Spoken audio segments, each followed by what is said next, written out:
assassination plot against former President Donald Trump.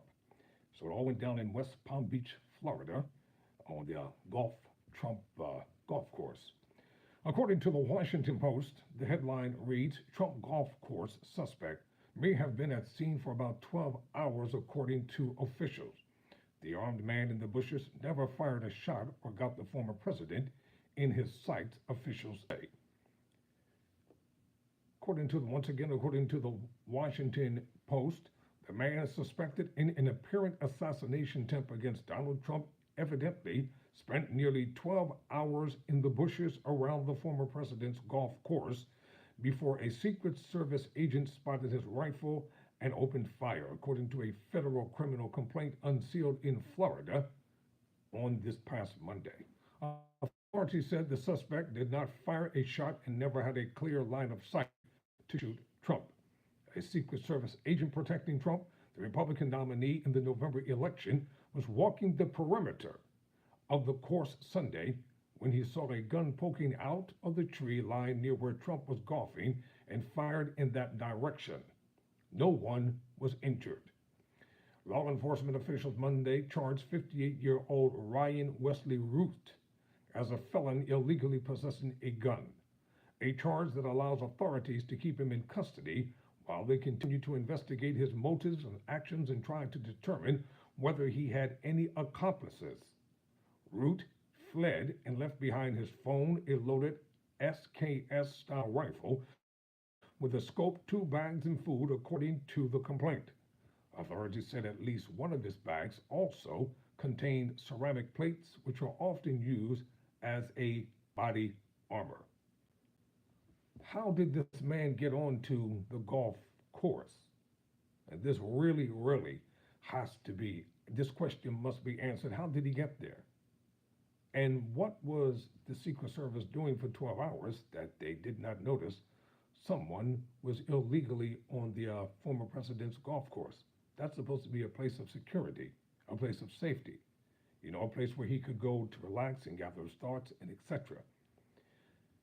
Authorities said at least one of his bags also contained ceramic plates, which are often used as body armor.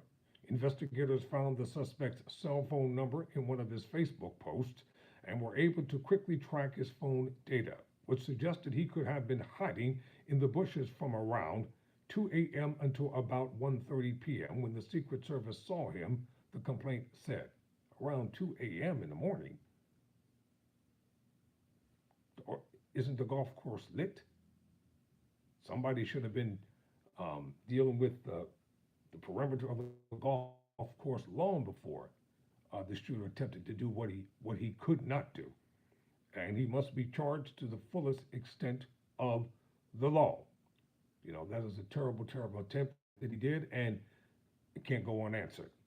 Root of Hawaii appeared before a judge in federal court Monday as officials charged him with 2 crimes: possession of a firearm by a convicted felon and possession of a firearm with an obliterated serial number. What? He should be charged with attempted first-degree murder. It has to go deeper than that. You just can't charge him with, according to what this article says, 2 crimes: possession of a firearm by a convicted felon and possession of a firearm with an obliterated serial number. Has to go deeper than that. The obliterated serial number makes it harder for authorities to track the weapon and determine how it was obtained. The FBI agent who wrote the court document said the type of weapon Root had is not manufactured in Florida, and the agent suspects it was obtained from another state or abroad. The suspect had been convicted of multiple crimes in his previous home state of North Carolina, including for possession of a weapon of mass destruction in 2002 for an incident involving an alleged machine gun. FBI agent in charge Jeffrey Veltri said at the Monday afternoon conference that the investigators are still working to understand how long the suspect had been in the area in the state of Florida. There are no immediate pieces of evidence plotting to an accomplice, Veltri said. Quote, "We view this as extremely serious and are determined to provide answers as to what led up to the events which took place, close quote, Veltri said. The incident brings renewed scrutiny to the Secret Service, which is charged with protecting the current and former presidents and their families. The Secret Service blamed internal lapse and said it failed to properly protect Trump in July when a gunman fired multiple shots at a campaign rally in Pennsylvania, uh, causing injury to Trump. While they should have been protecting him properly, even in Pennsylvania. This is getting out of hand here. You know, let's move politics aside. Now we're talking about a person's life, a human being. The Secret Service must do their job, and they have to do it thoughtfully. They have to do it the right way, and make sure he's protected at all times. We all may have political differences and ideologies. That's just the way of life, and that's how life is. But it doesn't mean we hate each other. As I often say on my program, this is just reporting for me. I don't dislike President Trump. I have nothing against him personally. I just don't like his ideologies and his politics. That's it. And individuals have to understand how to separate the two. There's a differentiation between private, personal, and political. None of these things should be taken. And if former President Trump wins the election, I will cover him favorably and give him kudos and salute him for being elected as president. If he wins, he wins. And I will make sure that he's covered decently on this channel. I can't speak for other people, So my comments are different from others. It's not personal with me, and I don't get upset because people have differences of opinion. Like some of the comments I read while I'm reading that come up in the comment section, that's personal opinion. That's their constitutional right. You can say whatever you want to say. I don't have to agree with it, but it doesn't matter to me because I'm going to keep doing my job. Now let's get back to this article. An agent shot and killed the gunman in that assassination attempt. Secret Service Director Kimberly Cheeto resigned under criticism for those security shortcomings, and President Joe Biden ordered that Trump receive heightened security as he runs for president. Acting Secret Service Director Ronald L. Rowe Jr. said Monday that those additional resources and new Secret Service plans were in place Sunday, and he commended his agents' work. Quote, the agents' hyper-vigilance and the security details swift action was textbook, Rowe said at the news conference. One of the Secret Service agents fired his weapon. A witness saw the suspect fleeing Trump's golf course. The complaint states about 45 minutes after that, local law enforcement pulled the suspect over as he was speeding north along Interstate 95. When officers pulled him over, they asked if he understood why he was being stopped. According to the complaint, the suspect allegedly responded that he understood. Law enforcement officials took him into custody on Sunday afternoon, and said Veltri said the suspect declined to speak to them. Invoking his right to an attorney, he was assigned a federal public defender. Some of the stuff I read is just insidious. At this point in time, all this, he wants an attorney, etc., etc. You got all the incriminating evidence on the scene that he left behind. So his intentions were clear. His motives were certain. He knew what he went there for. There was no second guessing, and he wasn't pretending. You treat him like you treat any other person that is suspect in committing a crime. During his brief initial appearance before a judge Monday, the suspect wore a dark blue short-sleeved jumpsuit and was shackled at his wrists and ankles. He appeared relaxed as he chatted with his attorney. Who cares what he was wearing? It doesn't matter what he was wearing. Nobody cares what he had on. He is a criminal. And from what I'm reading, it seems like he is a career criminal. What he did was outright wrong. It's criminal. Point blank. Treat him like you treat any other criminal. And especially when you attempt to assassinate a former president and Republican nominee of the United States of America. Now, some things you just can't get away with, some things you just don't do. And what the man did was wrong. There's no justification for it. We don't care what he was wearing. We don't care if he was talking to his lawyer. All that stuff doesn't matter at this point in time. His rights should have been violated because he violated the sanctity and the privacy of the former president's golf course. He had no business being there in the first place. Magistrate Judge Ryan M. McCabe agreed with prosecutors that the suspect posed a risk of flight and was in danger to the community and ordered him to remain in custody. The judge will review whether he should remain in custody at a hearing scheduled for September 23.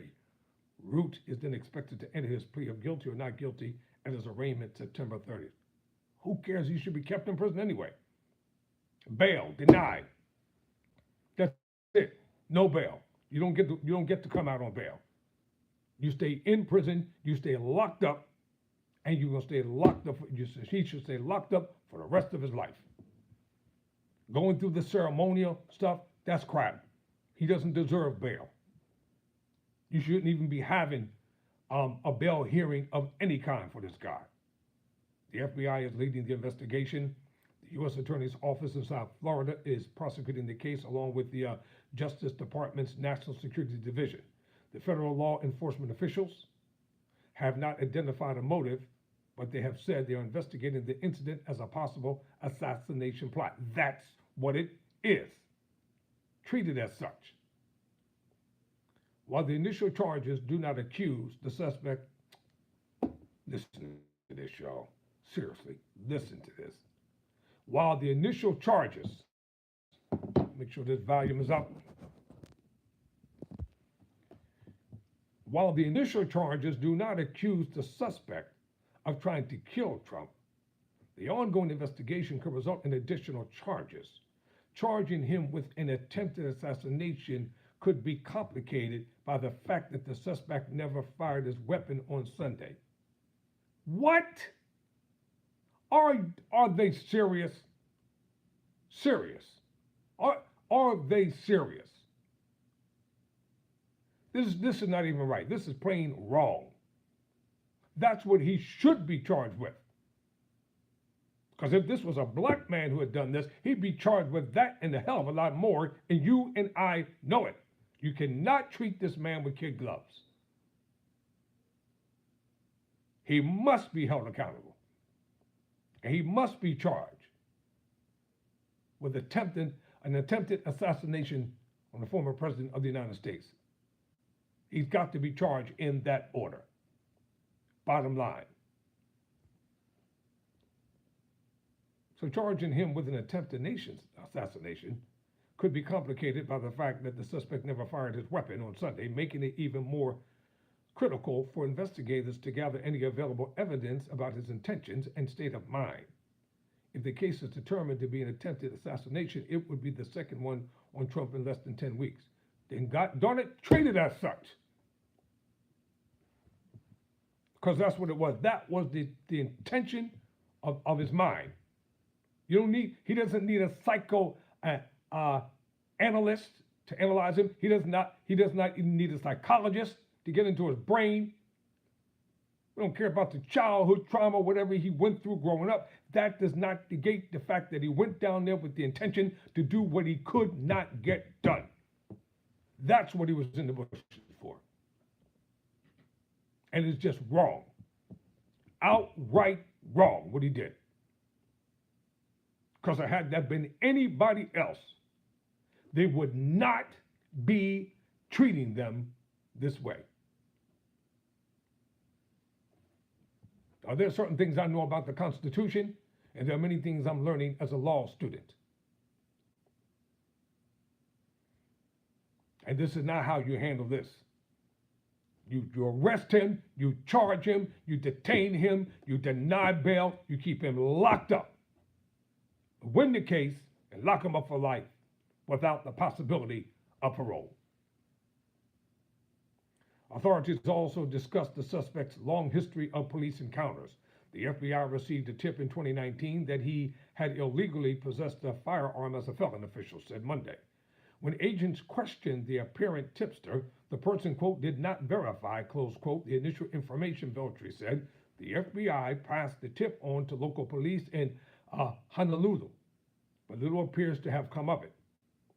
Veltri said the investigators have interviewed Secret Service agents, witnesses, and the suspect's relatives, friends, and acquaintances in North Carolina and Hawaii. Investigators have also searched multiple electronic devices belonging to the suspect and are sifting through his social media accounts.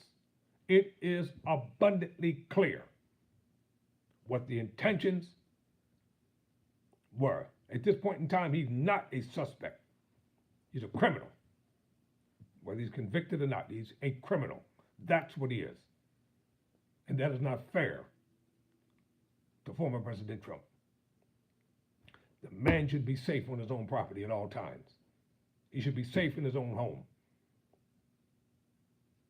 He should be able to relax and do what he has to do, whether I agree with his politics or not, knowing that the Secret Service is watching over him and protecting him and his family. He shouldn't have to even worry about these type of things. It's not. You don't hear anything happening around Vice President Kamala Harris. Nothing of that nature. It should not be with former President Donald Trump either. I'm fair when it comes to my reporting. I'm very, very fair. And I'm going to treat him with the decency and respect that he deserves, having been president and a former president. And this man must be prosecuted to the fullest extent of the law, showing no mercy. Martin County Sheriff William Snyder told local WPEC on Monday that when his suspect driving along I-95, quote, he was smart, he was just driving with the Florida traffic. I think he may have thought he got away with it, close quote. His deputies then apprehended him without incident. Snyder said the case raises questions that federal authorities will have to answer. Quote, how does a guy from not here get all the way to Trump International realize that the former president is golfing and is able to get a rifle in that vicinity? The sheriff said, I agree with the sheriff. The sheriff is absolutely right. Somebody better come up with some plausible answers, and they better make sense. Because this right here, this don't make sense. Make it make sense. Why was he there? And why was he not spotted long before the Secret Service agent spotted him? He should have been spotted. There should have been so many sweeps on that property around the clock, night and day. This type of lapse in security is uncalled for. It makes no kind of sense. Mr. Trump should be able to finish running for the presidency without this type of foolishness. And it's just not right. And it's not fair. And I'm going to make sure that in my reporting on this story and other stories about former President Donald Trump, I'm going to report it fairly, with decency and with respect. I'm not going to disrespect Trump because he's a former president. I'm going to respect him like I respect anyone else. It's time for them to get it right. He's a criminal. He's not a suspect. I repeat myself, he is a criminal. When you attempt to assassinate a former president of the United States, you are a criminal. That's what you are. You do not get bail. Quote, do not pass go. Do not collect $200. Go directly to jail. Close quote. And you keep your behind there until the day that you have your trial and you're supposed to be found guilty and you get life in prison without parole. Case closed. Going on to what the sheriff was saying, is this guy part of a conspiracy? Is he a lone gunman? If he's part of a conspiracy, then this whole thing really takes on a very ominous tone. According to the complaint, the license plate affixed to the suspect's Nissan is registered to a 2012 white Ford truck and has been reported stolen. Wow. This article was written by Laurie Rosa, Perry Stein, Delvin Barrett, and Mark Berman of the Washington Post. I'll keep you updated. Never surrender. Never quit.